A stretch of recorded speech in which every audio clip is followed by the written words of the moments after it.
హాస్టల్కి వెళ్ళినా ఇక్కడ ఉండి చదువుకుంటాను. ఇక్కడే ఉండి అడుక్కుంటావా? నువ్వు చదువుకోనంటే చెప్పు, ఎవరి దగ్గర పాలేరుతాను పెట్టేస్తాను. నాకు డబ్బులు మిగులుతాయి. అలా నాన్నకి నా మీద కొంచెం కూడా ప్రేమ లేదు. వద్దన్నా సరే పంపేస్తున్నారు. ప్రేమ లేని ఇంట్లో పుట్టడం కన్నా ఏ బిచ్చగాళ్ళ ఇంట్లో పుట్టినా బాగుంది.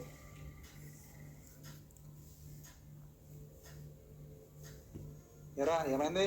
సంక్రాంతి హాలిడేస్ ఇచ్చారు నాన్న. హాలిడేస్ ఇచ్చారా? అవగానే వెళ్ళిపోవాలి. నువ్వు అస్తమన్నా రావడానికి అక్కడ వేల ఫీజులు కడుతున్నాను. వెళ్ళు. ఎప్పుడు డబ్బుల గురించే, నా గురించి కొంచెం కూడా లేదు. పిల్లడేడి? ఆడుకుంటాకెళ్ళాడు.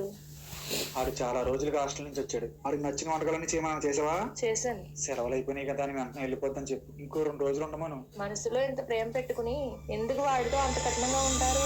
తల్లిదండ్రుల ప్రేమ పిల్లల భవిష్యత్తుకి పునాది కావాలి గాని అడ్డుకట్ట కాకూడదు. ఆడిక్కడే చదువుకుంటే నేను పడే కష్టం చూసి నాకు సాయం రావాలని, ఈ నాన్నకి ఆసరాగా ఉండాలనుకుంటే వాడి భవిష్యత్తు ఇక్కడే ఆగిపోతుంది. ఇంకా కఠినంగా అంటావా? వాడు మనల్ని వదిలేసి ఎక్కడో దూరంగా ఉండాలి అంటే కఠినంగానే ఉండాలి.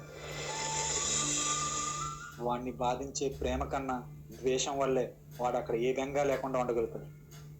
ఇలా అయితే వాడి దృష్టిలో మీరు ఎప్పుడు శత్రువుగానే మిగిలిపోతారు కదండి.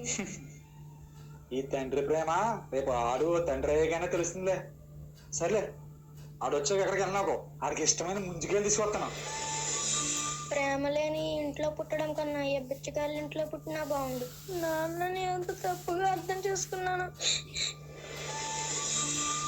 ఆ టీ తాగి వెళ్ళండి. వచ్చే దాదంలే. ఎరా నీకు సెలవులు ఏం కావాలదా? ఈ 2 రోజుల్లో క్లాసులు జరగమంటున్నానా? అయిపోగానే వెళ్ళిపోతా. సర్లే, అవగానే వెళ్ళు. ఇలా ఎంతో మంది తండ్రులు తన ప్రేమను చెప్పడం తెలియకో లేక ఆ పిల్లలకి అర్థం కాకో వాళ్ళ దృష్టిలో శత్రువులుగానే మిగిలిపోతున్నారు. Don't misunderstand a father's love.